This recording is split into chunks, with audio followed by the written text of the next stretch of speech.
In 3, 2, 1, episode 3 of Improve with Joe, the podcast. Here with Nick again. We're going to talk about Spark, fitness stuff, fun, inspirational funness. Also going to talk about neuroplasticity, a major topic in the book, and just kind of important for your brain, you know, that whole thing. And then just an overall perspective and how everything connects. How's that sound with you? Sounds pretty neuroplastic. It does. It's very stretchy, but it comes back and forth. It will be fluid, dynamic. Let's throw in all the scientific words for the hell of it. Indubitably. Yes, exactly. But yeah, so I'm just going to go through real quick and kind of talk about the Spark, the book that we were talking about. Trying to get people to read it, get involved with it, understand it, like it. Because really, the whole book is basically just describing why fitness can be fun and how it can impact your brain, impact your life, impact your emotions, your mood, how you interact with other people, how you feel about yourself, your own inner perspectives. And it's seriously, I mean, I recognize it from my experience lifting and working out and running a marathon and half marathon, all that craziness. And now you're going to run a marathon, right? Yeah. And could you say that running and fitness has been impactful and beneficial to you? Yeah, I mean, not only is it like, I guess, an additional set of goals in your life that you can accomplish, you know, push through, overcome, and then continue to set new goals. It's also a foundation you build in your life where it's something you can go to every day knowing that you're improving on the skill that you've built over a long time. And so, like, through consistency, you can build a mental, and I said mental, and physical foundation. So, like, by building that in your life, you gain something that is like a solid thing to build upon. Yep. And it's something that you can go to, like, you love going to the gym almost every morning, right? Yep. Because that's something that you're rooted in, and that's something that you know is a great start to my day, and if I'm going to have a kick-ass day, I'm going to be doing that. And to be honest with you, that's a heck of a lot better than going out and milking the cow every morning. Right. And, you know, humans are, you know, animals of routine, or whatever. There's a better phrase for that. But yeah, we like routines. Creatures of habit. Creatures of habit. That's the thing. God, I knew I brought him on for a reason. Creatures of habit. Cheers to our V8. But yeah, absolutely. So it's been very impactful to me, impactful to you, to a lot of people. And part of Improve with Joe, part of having this whole perspective is to help other people understand that. Like, I know my cousin has, hey, Stephen, what's going on? We're going to be talking about this quite a lot because it's very important. And I think that it can really, really help someone who's been struggling, who's been trying to figure things out, who isn't exactly, you know, like 100% in terms of what's going on and how to react with things. And it's just, it's amazing the benefit that it can do. If someone really gives it a chance, sticks it out for those first couple weeks of this really sucks, why am I doing this? Because obviously that's a part of it. I was talking with the concierge downstairs, his good friend, shout out to Shauna, who she doesn't like it either. I mean, no one really likes working out until you get to the point where you're like, man, I'm better than what I did. Right. Here's the thing, though, is like, I understand. However, I disagree. Okay. Because, like, I understand because I used to be where they were at where I didn't like it. Mm-hmm. And I couldn't understand how people do. Right. But now I love it. I'm almost addicted. I am addicted. It's like because you've seen progress. I've seen progress. Yeah. And not only do I see progress, I feel good when I'm doing it. My body is in shape. I love maintaining that, and I love going to the next level. It's a great feeling. It's a great feeling, really man. is. I think I can't describe it. Like, it's all, like, you know, you're building especially when I'm running, like the runner's high, but now that I've been going to the gym too, it's just like, and I've been eating right, I feel balanced. I've got everything in line, and it's because I'm taking care of my health.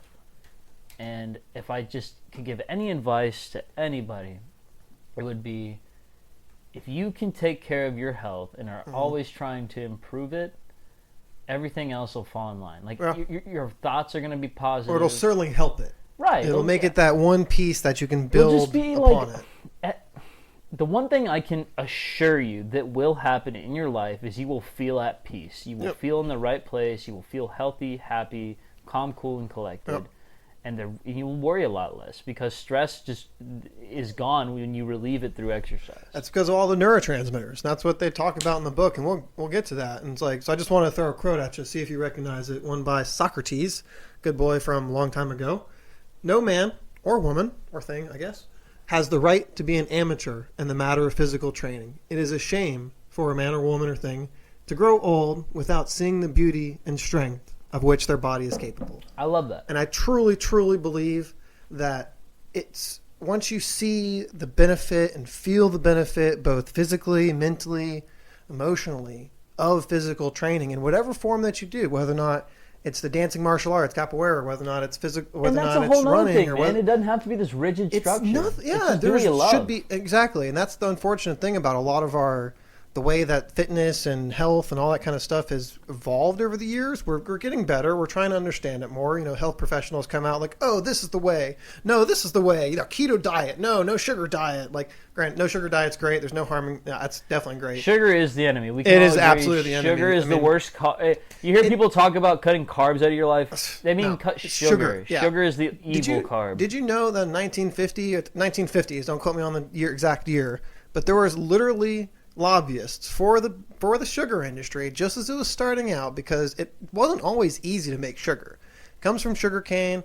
Obviously, it took slave labor to make it, and for the majority of the time we've been alive. But it got to the point with the Industrial Revolution, with manufacturing improvements, where sugar was not that hard to make anymore, but it was insanely profitable. But guess what? It's kind of bad for you. But you know what makes it not bad for you? Paying a bunch of scientists at Harvard and different universities to say it's not bad for you. That's literally what they did. It's been proven. Like, there's the records of it. There's the payment transactions. And it's just crazy to think about. And ties into a lot of what we're all learning today's world is that, can we really trust what we're being told? Exactly. So it's, you really got to do your own research. That's what it comes down to. No matter what you believe, if you do your own research and you can back it up, I think you're justified in your opinion. Now, whether or not other people will think you're justified, that's a whole different story. But yeah, so when it comes down to it, fitness and health and doing all this is incredibly beneficial. And that's why I wanted to start out with Spark. You're the one who recommended this book to me in the first place. And after reading it, it's just like, wow, this is exactly how I want to start things off. Obviously, this podcast, this whole perspective has a lot of other stuff to it besides just fitness. So we're still developing, still figuring things out. Hugely beneficial to you in terms of the conversation we're having, in terms of what direction it's going towards. And that's just one small part of it. But everything starts with a spark. Right. Everything starts with a spark. And I like to think about it. I just had certain kind of connection, simple way. Remember Legos? Yes. Right? Well, do you remember that giant green bottom piece layer of Lego that you could build on? A foundation. That's the foundation. Fitness, health, that's the foundation. You can build anything else upon that. Connect it in any way that you want. The central message of every episode of this podcast, as you, a viewer, hopefully are getting, is around the foundation of, we want you to be able to improve your life through health and fitness and find something that we all search for all the time. It's just happiness. Yeah. And so hopefully that's what you get out of it. And that's the goal of this podcast, is to help other people. Yep. So. Pretty much. I'm not here just to watch this video myself. I'll go back and watch it one time just to make sure I didn't say anything dumb. But yeah, so really hope you guys have been enjoying it. If you have any comments, ideas, obviously subscribe, like, share, get the word out there, get the message out there, because that's really what it comes down to. We're only two guys saying stuff in one apartment, but words can travel and words are so powerful. So yeah, so just talk about, chapter 1, chapter 2, chapter 3. We're going to go through basically a quick summary. Yeah, so talk the about book, what happened. The book Spark. Mm-hmm. If you would, allow me, I think that I Feel could. free. Yeah. Absolutely. Okay, so Spark is a revolutionary science of exercise in your brain. And so basically, the guy, John Ratty, right? Mm-hmm. He's a doctor. He ends up writing this book with not only his research, but also multiple peer-reviewed journals and other scientists and doctors' studies, along with the study that happened at Naperville High School. Basically uses one underlying study matched with other studies that have been done in the past to prove how there is a link and a connection between the body and the mind, and how through exercise we can achieve not only physical success but mentally become stronger, healthier, and happier. So chapter 1 opened up and just basically gave the rundown of what they were doing at Naperville Central High School. And they were doing a 0-hour PE program in which the students participated in cardiovascular exercise activities before school, in like the hopes. Oh, there we go, right here. Showcase. In the hopes that this would improve their academic performance and their ability to focus. And basically, through a series of studies and tests that they were doing in the 0-hour PE program, it was found that the students who participated in exercise before class outperformed the students who did not participate in exercise before the class. That's pretty powerful in my opinion. I mean, just that basic thing. You work out or you have some fitness, you increase your heart rate before you have class, before you have something that's stressful or something that's hard for your mind, and you'll do better. Well, I mean, it makes sense. Like, you just...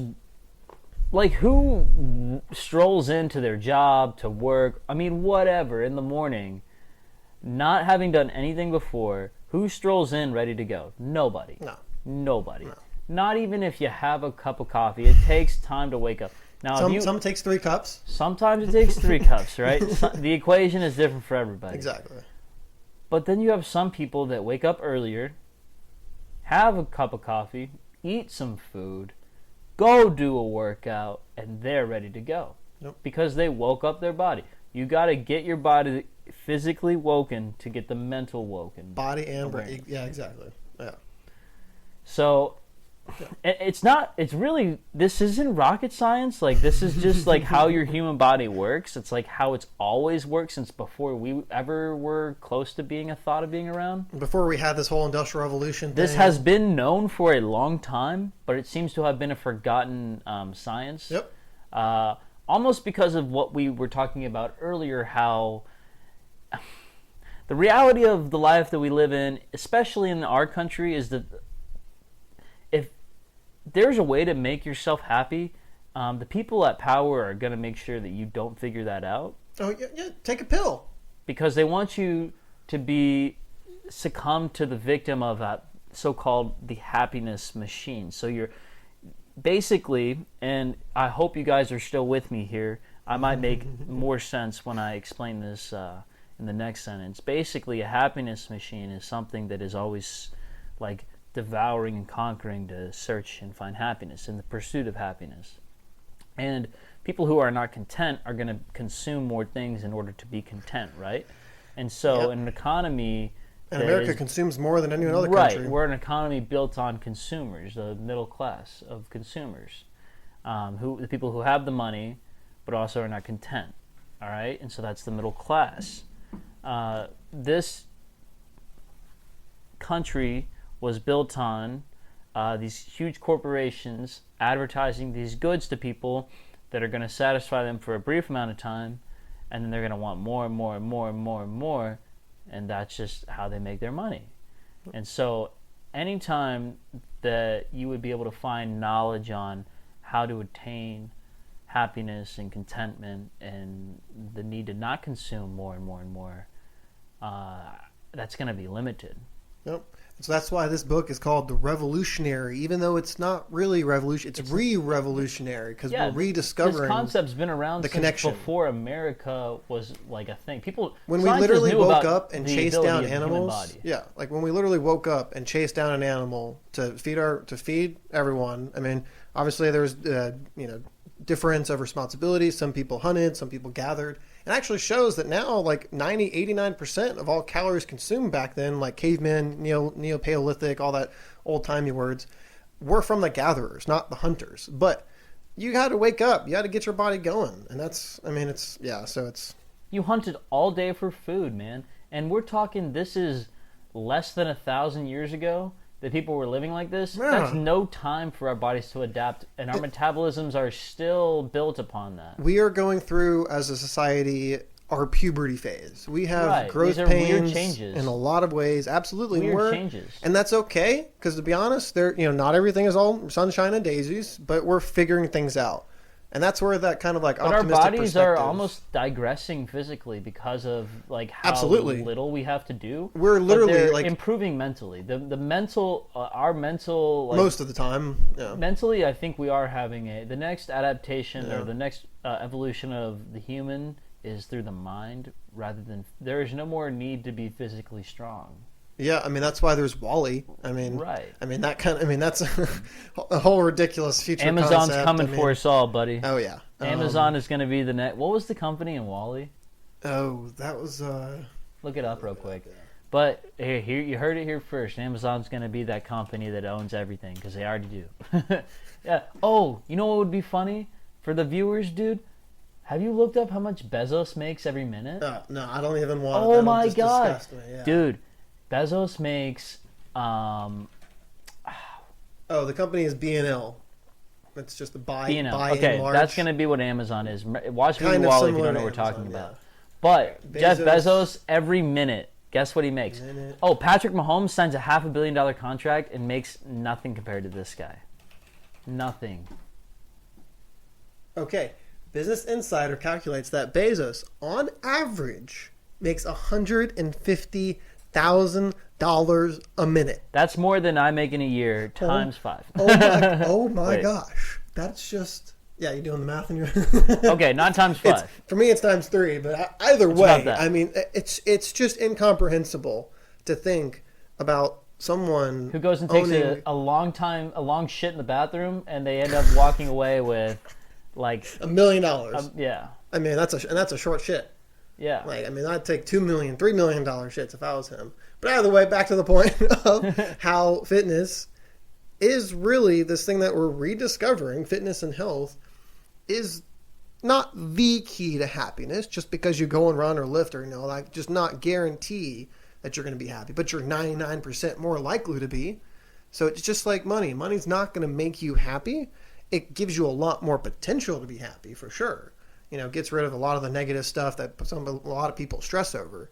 But yeah, so it's very similar in terms of that. And yeah, so just for this book to come out, That's why we kind of like we're very like driven to make this podcast was to get information out to people that is not easily accessible to them because it's been like oppressed and suppressed and limited. Absolutely. Because these are real answers to real problems with people, and if it's dangerous to powers that be if they were to ever figure out how to actually be happy. Yeah, and the fact is, nothing we're saying here is like we're not coming up with new information. We have a new perspective and a good perspective. Wheel, we're putting the pieces together and trying to communicate them because all the pieces are out there. I mean, we've both learned over the years certain things. We have had certain experiences, and that's formed these perspectives. And it's led us to make this podcast and to have this message and to have this kind of passion. Because really, I mean, it's taken me a while to figure out my passion in life. And it truly, I can say without a shadow of a doubt, if I can help someone be better in health and fitness and emotional understanding, emotional intelligence, and just their own satisfaction with their life, I can go home happy. I feel like that's a lot. I feel like that's almost every human's purpose is to be there for the people around them. And if more people would learn that, they would be happier, and the people around them would be happier because you would be showing your affection for them. Like if people learned, if we were able to teach people more empathy, they would be more. Oh my gosh! There would just be more happiness. Yeah. And I'm not afraid to say it, but I've had psychedelics before, and that's helped me a whole bunch. I mean, it's proven now that they're coming out with new research and new results about it. It humbles you. It literally humbles you, and it makes you more empathetic. They've proven it with science that it makes you more empathetic. It makes you more connected. It gives you more of a world view about things. Well, dude, and it can help people with depression, anxiety. It tells you it gives you the harsh truth that humbles you, which makes you thankful for just being alive and experiencing life. Yep. But it also gives you the not harsh truth, gives you the truth that there is a connection between all of us living. And all of us living are also not just humans, right? Yep. Like all of us living are animals, right? Which we are too. We are, and it's all mammals, connected, and we're all connected, and we're also connected to nature. Yep. And it was all a creation of something. We're not going to get there, but another podcast. And I'm not saying that everyone. I'm not saying that everyone should just go out and drop acid or eat the mushrooms that you're finding. No, obviously not. In controlled settings, with someone who's experienced. I mean, you go back to the 60s and 70s, they were having these research and these were having these results back then. And they got stifled by the powers that be, like a lot of other stuff that we're talking about.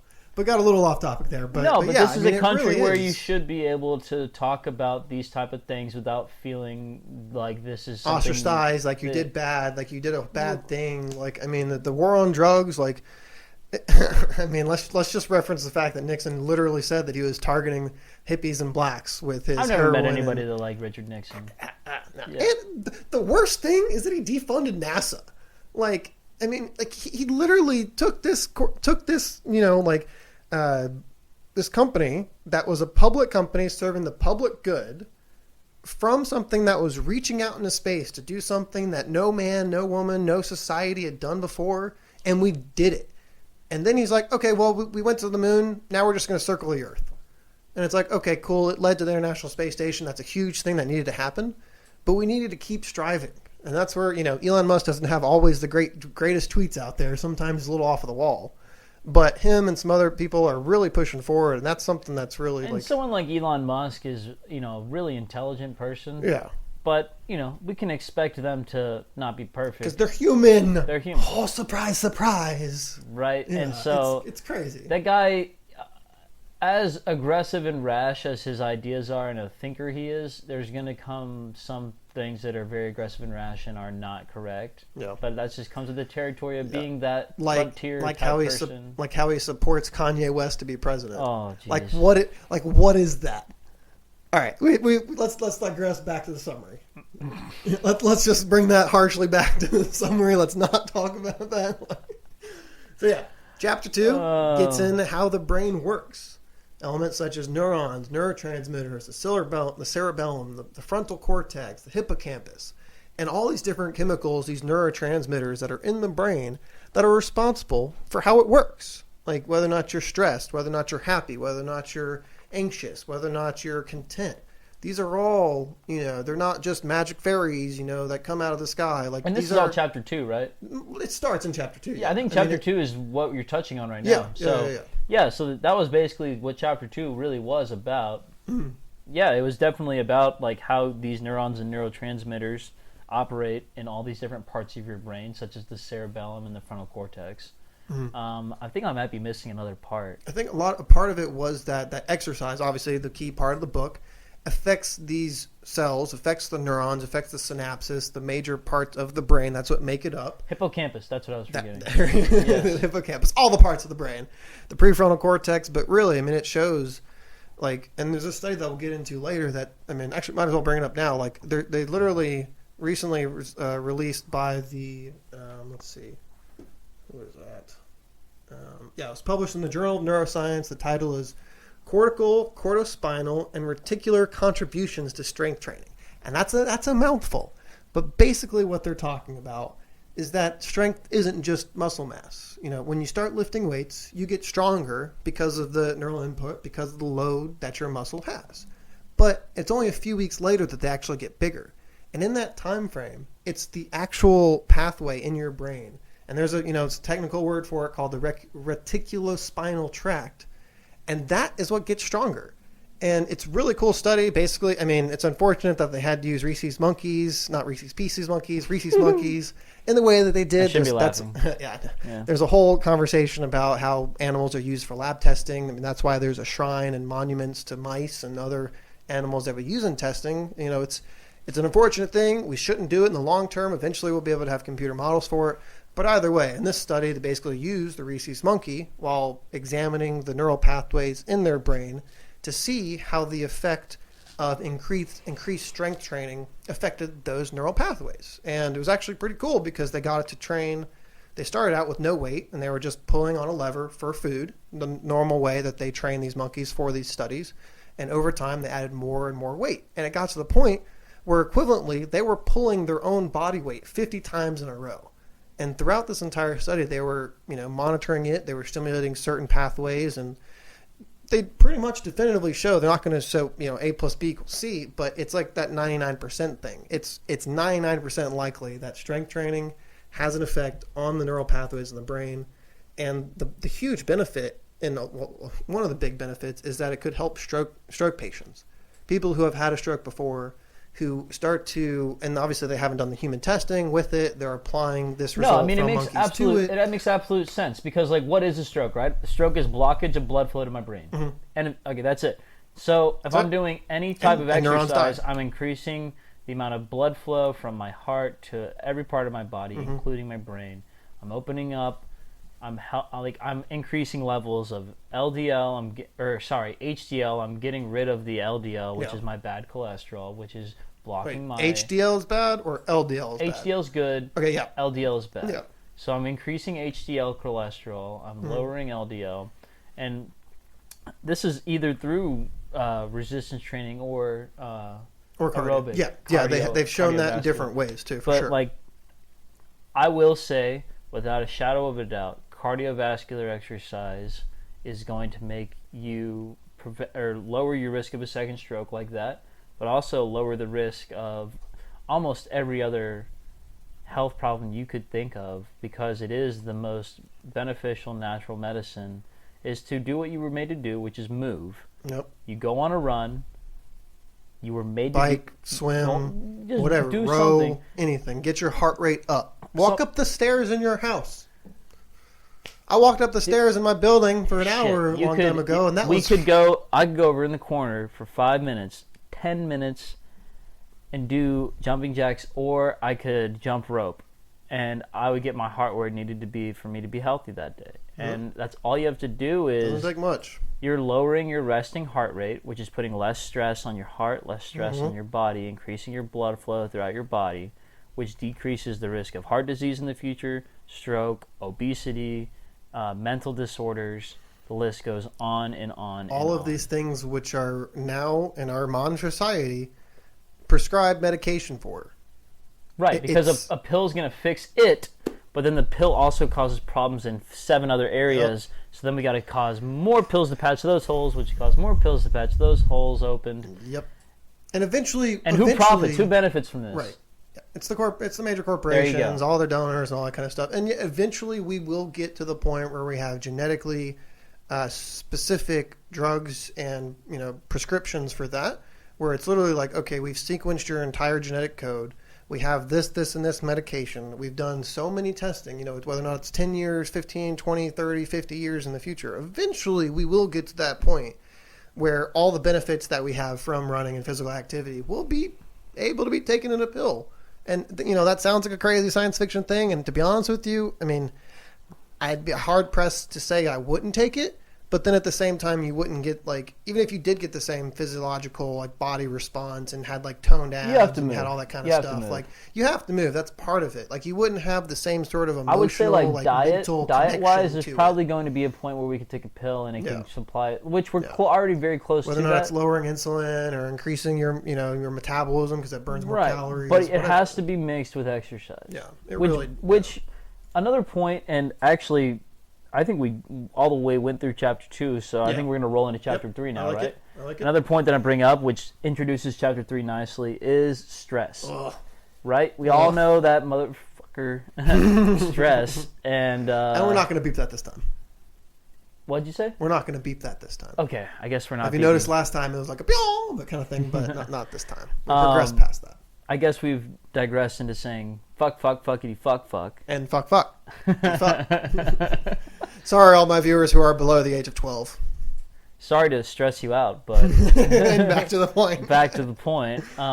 We all deal with that. I'm sure Joe could tell you guys about what's going on right now with his day-to-day. He doesn't necessarily have the easiest, work stressors are a reality for me and a lot of people. Who can't say that they've been stressed by work before? Right. And so not everybody has easy days. Nobody does, right? Everybody gets stressed out at some point. So even if you win the lottery, you can get stressed out.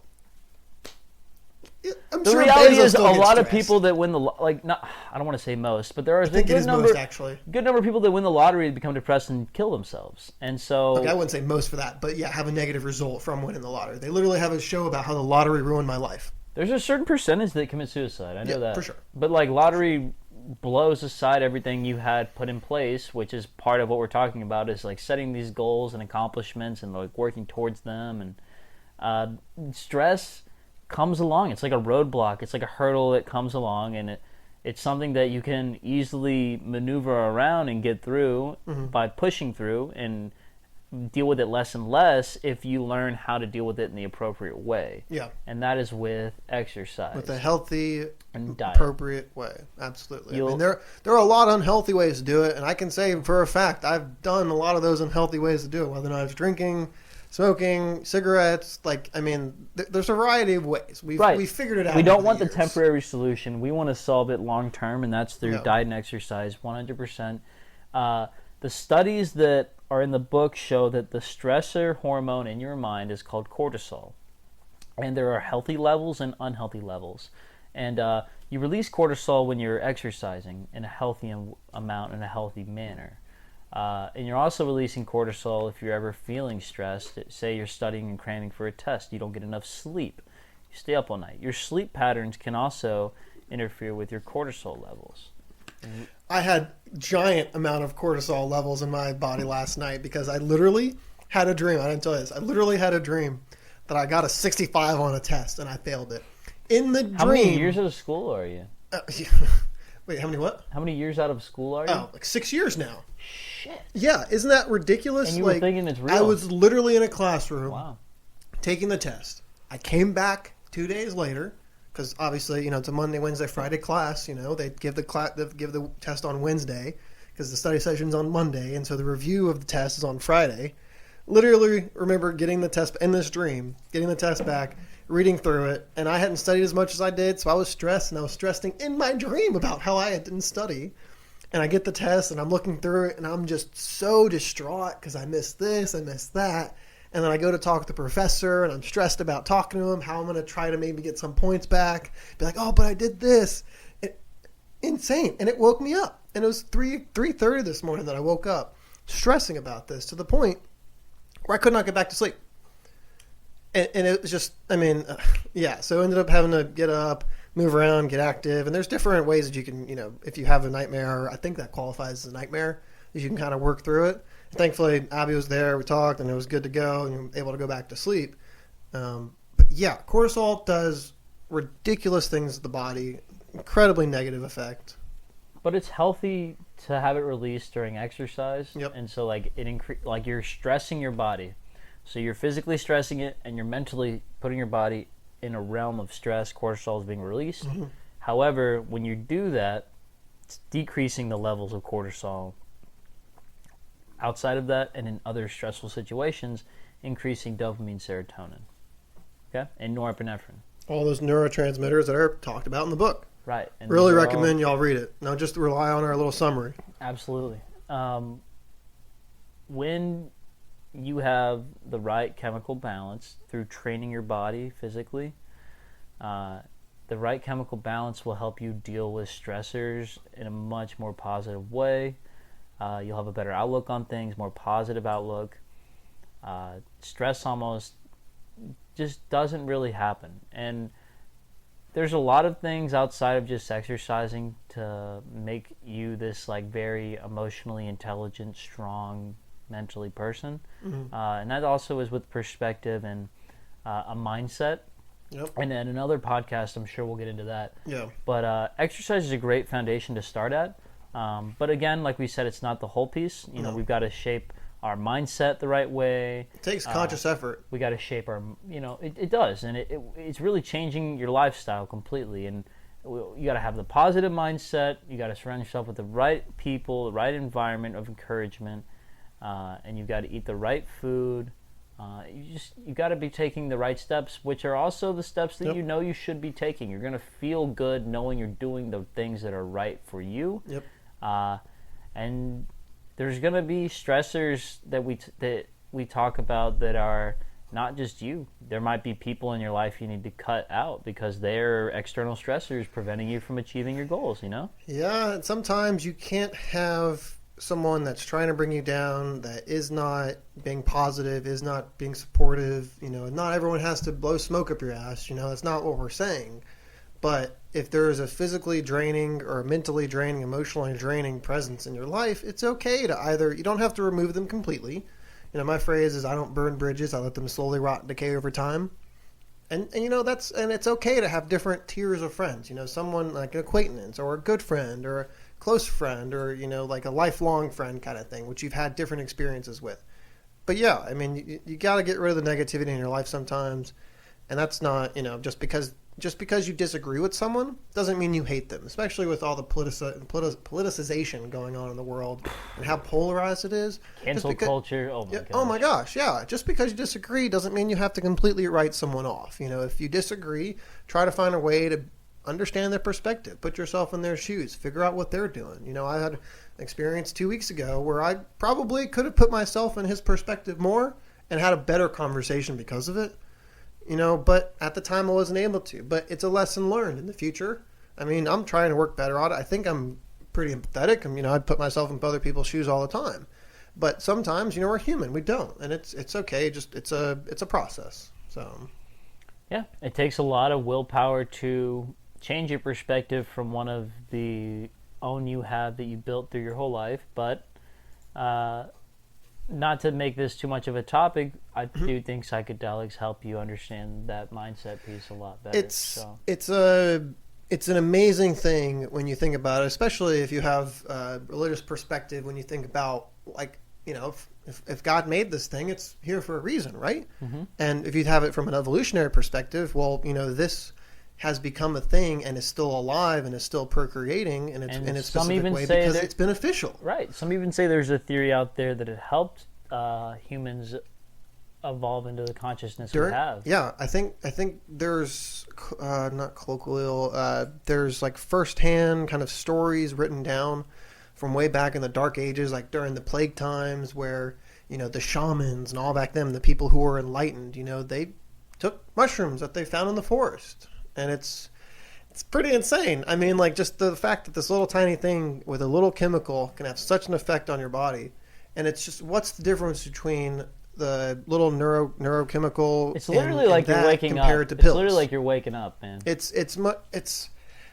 I will gladly talk to anyone about that subject, and open and honest. That's something that's benefited me. It helped me. I mean, Colorado has gone to the point where they're decriminalizing it. There's more research coming out about it. And the idea that something like that is natural, that is grown from the ground, can have a benefit in someone's daily life and emotional perspective, how they communicate, how they love people, the connection between them, and it lasts for a long time. They said it lasts about a year and a half sometimes, maybe short of 6 months or something, but there is a long-term effect of this experience. And it's obviously, I mean, there's a show on Netflix about it now. And it's like about celebrities and their psychedelic trips. Dude, all these people becoming that more you've normalized. seen in all these movies or that you looked up to as a celebrity in all these shows, whatever it may be, and you sit and you watch Carrie Fisher, Princess Leia, oh my God, tell you that she's done acid. Jimi Hendrix. Princess Leia told me she did acid like 500 times. Yep. And, yeah, in the documentary, it's insane. Absolutely recommend it. I'm not R.I.P. sure Carrie Fisher, though. Yeah. R.I.P. But yeah, I mean, that's one of the things that kind of highlights the last topic. Kind of want to get into. It's basically, I mean, neuroplasticity is a central topic of this book, and it's not isolated to people of our age, of our generation. Adults, grown men and women who are set in their ways. That's the phrase that a lot of times they say. Can also do this. Your brain has been, they've shown that your brain still has neuroplasticity even into 60s, the 70s, and 80s. Granted, it's different. There's different amounts. There's different ways that it happens, and it's obviously not... But if you start at a young age, you can ensure that, one, you'll live longer, but your neuroplasticity will be infinite. Oh my God, yeah. You talked about that in the book, too. I mean, that's one of the later chapters getting into later about how it affects aging. It's a huge thing about, I mean, So, I mean, but the fact is your brain is going to be able to be changed. There's other ways that we're figuring out how it works, whether or not maybe there is some medication that helps it, obviously it's like psychedelics like we were just talking about. But yeah, I mean, it's called neuron morphology and neurogenesis, basically, that your cells can change and regrow. Neurogenesis. Neurogenesis. There we go. Thank you. That sounds a lot better. Yeah. Yeah, like this idea that your brain is stuck, that you only, granted, okay, there's not the same amount of stem cells in your brain, which are the main aspect of why cells regrow. Like your skin regrows because there's a lot of stem cells in your skin that are basically just sitting there waiting for you to, for the body to be like, hey, I need you, be this. And it literally changes these cells, which grow and divide and are under the skin, and they become these different skin cells or hair cell or the cell that is responsible for transporting the blood, that has more of the blood capillaries and all that kind of stuff. And so granted, there's not as many of those stem cells in the brain, but they're still there. And it's still your brain changes on a daily basis. They've shown that just because of the sleep cycle, because of the circadian rhythm, your prefrontal cortex, your hippocampus, your entire central nervous system and spinal cord goes through certain processes on a daily basis just because you are awake and then you go to sleep. That's something that goes all the way back to evolutionary, caveman kind of times. It's like we've developed certain things, certain aspects of our brain and neurology and how we, physically live to benefit us and keep us alive. And if your brain never changed, you wouldn't be able to learn new things. You wouldn't be able to adapt in different ways. And so, yeah, that's just it's just amazing thought to me that, we, especially in the future, will have more of an understanding about how the brain changes, about how we can influence that. And that's the other thing. It kind of goes into in terms of it's an okay thing to change your opinion. If you learn new information, you can change your opinion. It's okay to just be like, huh. Isn't that how you change your perspective? Pretty much. Yeah. You learn new information, and instead of rejecting it as something that's outside, it's like, oh, no, I don't agree with that, and you just don't believe it.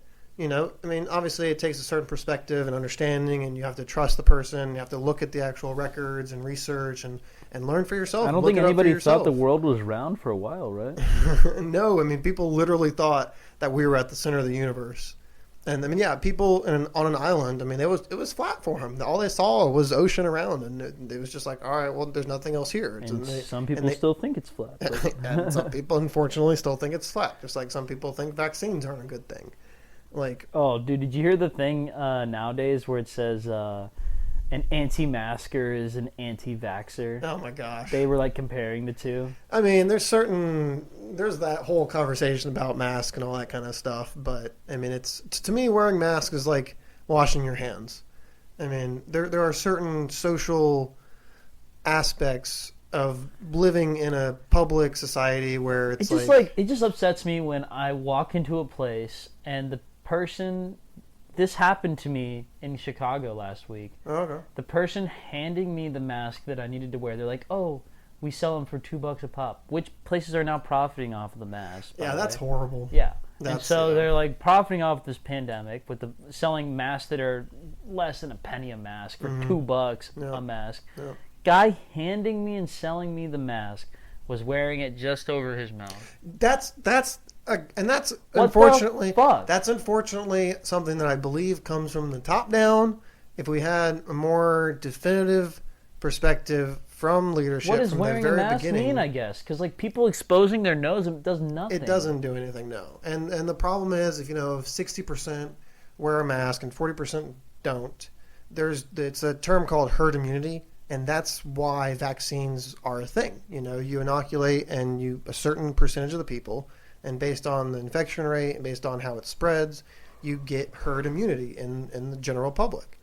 And, if it's a certain percent of the population isn't wearing a mask or isn't washing their hands or, is doing a certain action that's negatively leading to more cases, then you're not going to be able to have herd immunity. And so that's the problem, because we're still figuring everything out. We're still learning about it. We're still researching what exactly the virus is.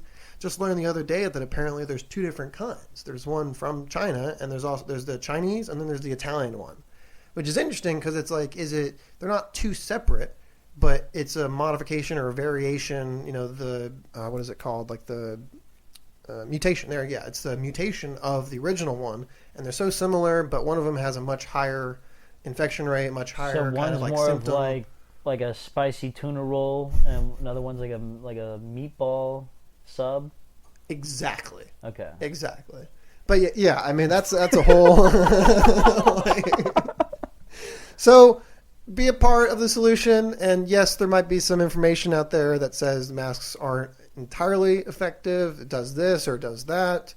But yeah, man. I mean, I don't know. I go back and forth on that too. We're just on vacation, Abby and I, where we had to go. We went to Asheville, Charleston, and Savannah. And when we went to each town, some required it, some didn't. You know, some said you have to wear a mask, but then the sheriff said they weren't going to enforce it. And then so we would go into a bar and wear a mask, but then we'd walk out on the street and people weren't wearing masks. And so it's like, you know, the virus is not just going to infect people in bars and restaurants. Mask off, even baby. That's the thing. I mean, they've had a lot of local, infection explosions. I think there was one, I think it was Oklahoma or Kansas or something, where one bar was responsible for like 160 something infections just because 4 people that had the certain type of like they were the super spreaders, quote unquote super spreaders, I think they're called. Yeah. And it infected like the whole place. And it's just like, I also heard like type O blood type's very immune. Yeah, that's I heard that too. That. Thankfully, I do too. So I think that's why we're good. Thankfully. Yeah. But yeah, you're right up in Atlanta, man. I mean, you're all around it. I went to the Arnold Classic at the start of March. I mean, like I'm sure there's someone there who has eventually had it now, and I just noticed that the knobs on my Murphy bed are not equal. Yeah. Okay. Wow, they aren't. Yeah, I just noticed that. Oh no, that's gonna bother. One isn't pressed in all the way. Either way. No, the doors aren't even either. Yeah. See how the right one's taller? I pulled it down. I must have done something to it. Yeah. Anyways, do you think the Italian virus is like Tony? I'm not going to get into that. I'm not going to do a Chinese impression. I don't want to be hunted down by. I don't want to be hunted down by. This is the quickest way to get the podcast canceled. Yeah, the really. podcast would get canceled if he started doing. Not that I want any Chinese, like subscribers. I mean, I do want Chinese subscribers. Obviously, I don't want Chinese. I want Chinese subscribers. I don't want like the paid people from the CCP, the People's Republic of China, or the Communist. Yeah. I'm spacing right now, but yeah, China's no Which no virus bueno. spreads China faster, no bueno. though, the Italian or the Chinese? I can't say. I will look that up and get back to you. Okay. That's the best consultant line ever. I don't know that right now, but I will look that up and get back to you. I say that line at work all the time. Yeah. Yeah. So it's so I think that's that part of the book. You know, we went over the basics in terms of. I'll post a summary with it. I think we gave you guys all you were looking for today, and some more. So far, Yeah. In a semi-reduced version from 55 minutes to about 48 minutes. We tried. We tried, but we just always end up having. There's just good conversation. We just have good conversation, and we're developing this as we go, figuring it out, trying to make it unique. We're not trying to waste your time. We want you to go from this and learn something. Feedback is a great thing. Feedback. Thank you, Mom and Dad, for giving me the feedback. And sorry that I told you how I took psychedelics, but we'll have a conversation about that if you want to. But yeah, thank you so much for the feedback. We are sitting closer together, Mom. Thank you. Shout out to Abby's mom too. Thank you for listening and watching. If you want to have a conversation about that too, I'm all ears. But absolutely, feedback is incredibly important. Sharing it with others, talking about it. I'm happy to have a conversation. Actually, I have a Discord now, so I will post that in the link with the YouTube video and on the podcast as well. Happy. I mean, anyone's invited to that. I think I need to figure out how to do an invite link that's open, but I'll post the information. Have like anybody who's interested in coming on, and we kind of want to just like bring. Absolutely, yeah. I mean, this weekend I'm going to bring on my friend Kendall. Try to do some art painting type different perspectives. See what he's actually been really involved in mural art in Atlanta. So I'm looking forward to bringing him on and talking to him about that. A couple other people, definitely people involved in Atlanta politics and you know giving back to the homeless society. What's going on? Like just. Journalists, I mean, that's a huge one that I really, really, really want to talk to journalists. And if there's anything that I think viewers would want to see us do, like go be a part of or bring the podcast to. Yeah, like, absolutely. We'll come to you. Yeah, and we're really big into being I won't bring this mic, but I'll bring a smaller mic. Really big into being outdoors, being active. Got to get that vitamin D. Vitamin D. But yeah, I mean, anything. Any kind of feedback, like go do this, go do that. I mean, the sky's the limit of what we can do with this, and it's only going to get better over time. This is just the spark. It's just the spark. That's really going to start so much more. So thank you for joining. Thank you for listening. Again, share, subscribe, leave any feedback. You can be mean if you want to. I won't take it again. I won't hold it against you. I'm looking for genuine, honest feedback. But we will send that Italian Corona on your ass. With a couple meatballs. With a couple meatballs, Tony. And then maybe a wonton or something too, just to spice it up. Podcast is canceled. Well, thank you for joining, and thank you for improving with Joe.